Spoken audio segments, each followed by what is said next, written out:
Today, I'm going to be talking to you about the launch of my website, colewellett.com, giving you the freedom to express yourself through music. And now, a little bit about me. Based out of Boston, Massachusetts, I'm a recent Berklee College of Music grad, and I am eager to give back some of my knowledge that I obtained during my time at Berklee. One thing that I am most proud of about my Berklee education is that I feel that it has given me the flexibility to learn and play just about any type of music that I want to. If I wake up one day feeling like I want to play some jazz, I can happily pick up the real book, flip to a page, and read and play music until my heart's content. In the same breath, if I feel like playing pop music, sometimes I will turn the radio on and transcribe pop songs until my heart's content. And I feel like Berklee has prepared me to do these tasks because I have a very strong foundation in music theory. Now, let's talk about some of our products and services. We offer guitar lessons to people of all different skill ranges on a variety of subjects such as improvisation, reading, music theory, popular song analysis, and fretboard harmony. These lessons can be purchases and packaged as of 30 minutes, 60 minutes, and 90 minutes. Our packages prices go as follows. For a 30-minute lesson, it will run $45. 1 hour lesson is $60, and a 90-minute lesson is $75. These prices were strategized to incentivize customers to purchase longer lesson times, meaning more work for me. And they also get the best bang for their buck that way, where if you're purchasing our 30-minute slot, you're paying over $1 a minute, which is very expensive, while our 90-minute slot at $75 is much more affordable. I'm also a proficient performer. I've played in GB bands, and I play in a passion band that is a jam band, a rock band. We play a lot of the music of the Grateful Dead and the Allman Brothers. I specialize in blues as well, and I am available for hire for all events such as weddings, birthdays, company events, or just bar events as well. Now, the question that seems to stump many students at Berklee, what is after Berklee? What does life after Berklee look like? Well, I believe that having a professional-looking website is an invaluable asset to anyone looking to make a living in music. It is critical for me to have a convenient one-stop place for people to find all of my content, whether it be performances or lessons, and then also be able to hire me for my different services. One of my SMART goals for the next year is to acquire 5 new students, and this website will be critical in me accomplishing that goal. I felt that a website made a lot of sense, and I wanted to do that as opposed to a performance or a short demo because I felt that it would immediately be beneficial to me post-Berklee. Now I'd like to talk about the relationship to my concentrations. My concentrations as a pro music major are CWP and music business.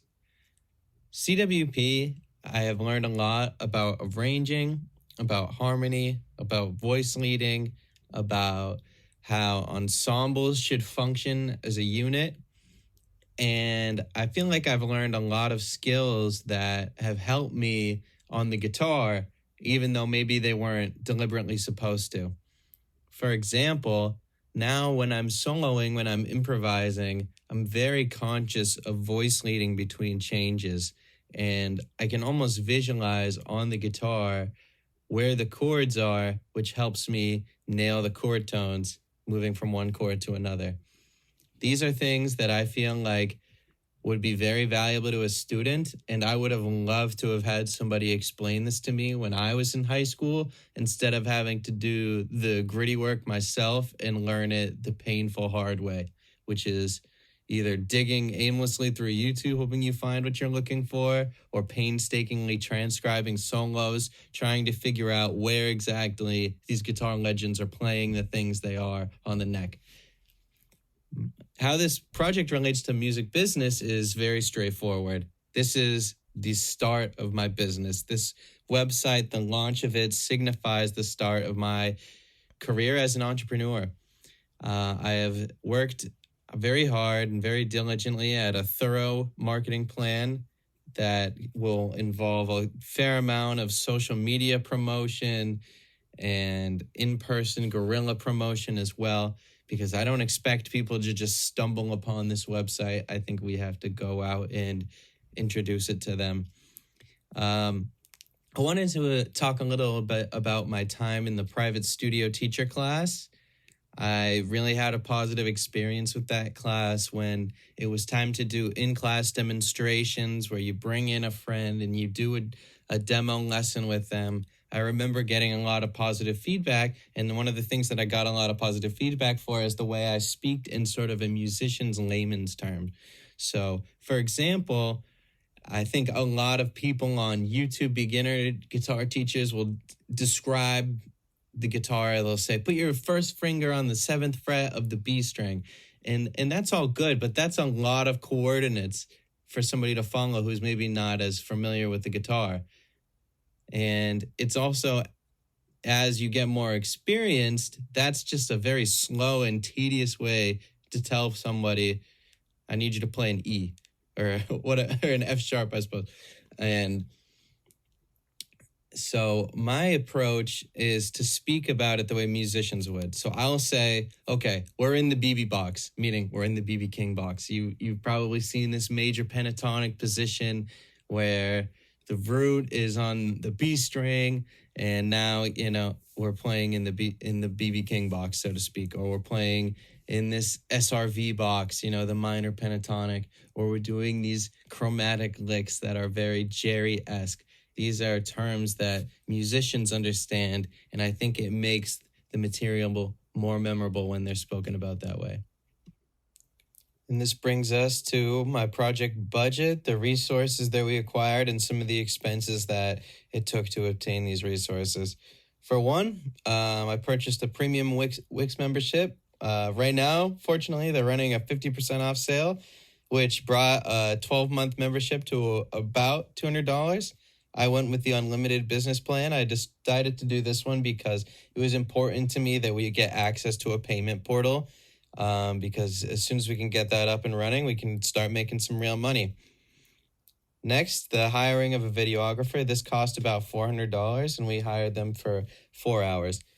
I was really, really happy with the result we got, and I definitely don't think it would have been something that I would have been able to do on my own. So for those reasons, it's worth it to me to have spent this money. But it's an expensive investment, especially for someone like me. I'm a college student. I work part-time at P.F. Chang's, and I work 2 days a week. I try to make $200 to $300 a week, and that's all my spending money. So to dish out something like $400 is not something that I can do lightly. But as I said, absolutely would do it again.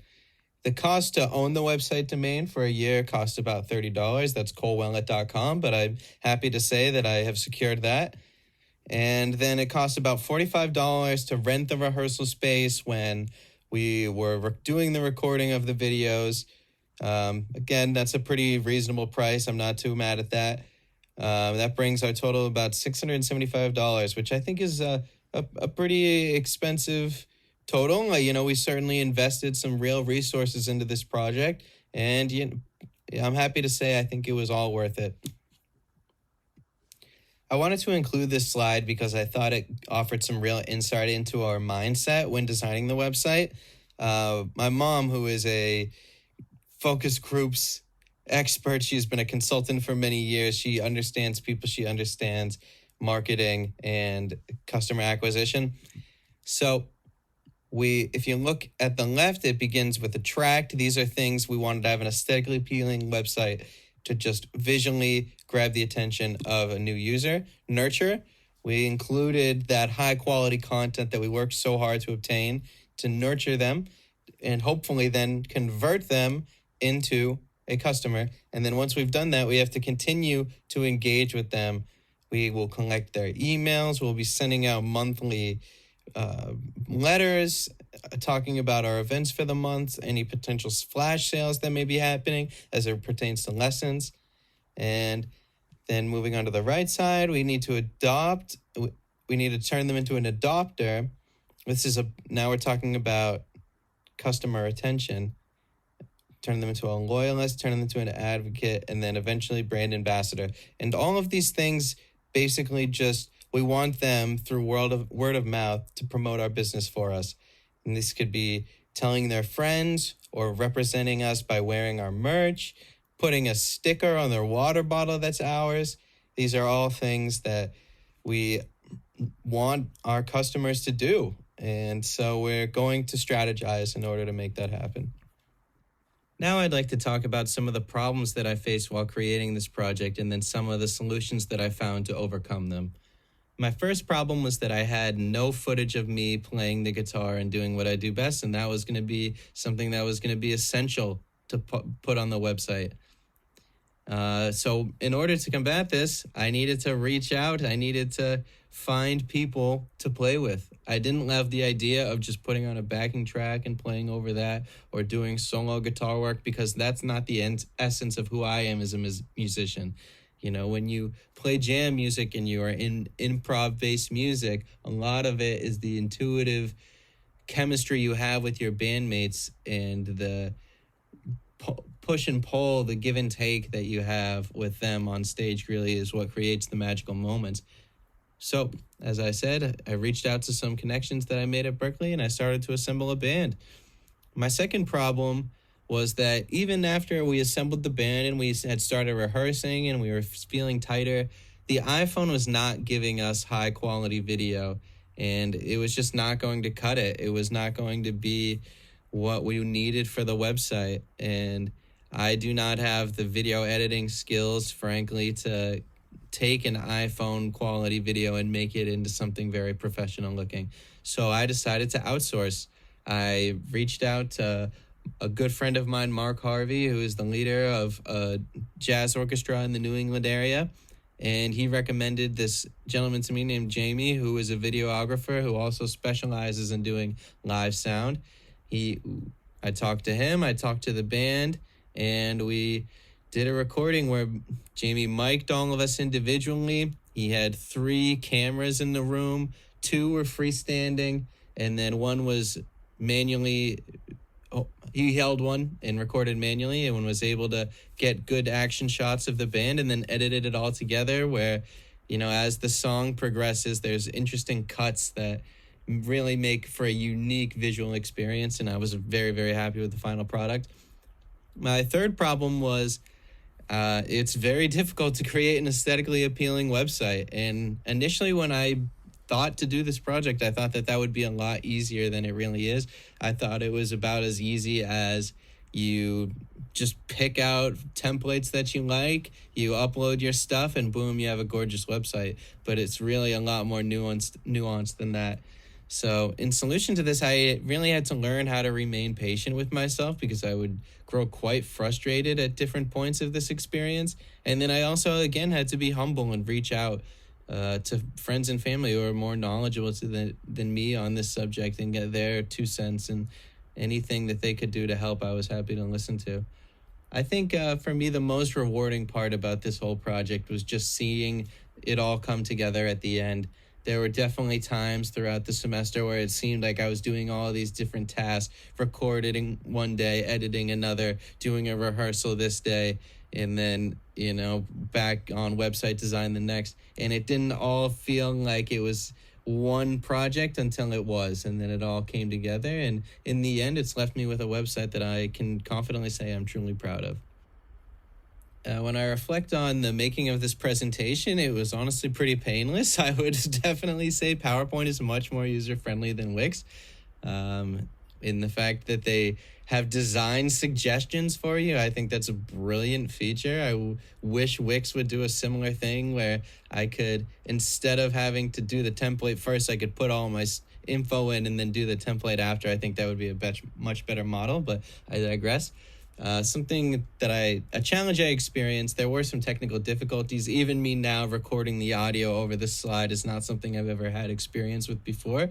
So this is very much a learning process, but I'm happy to say that I've done it now, and I feel prepared to do it again should I ever have to. Thank you very much for listening, and thank you for having me as a student. I'd like to include some contact information here on this final slide so that if you have any interest in reaching out to me, you are capable of doing so. Thanks again.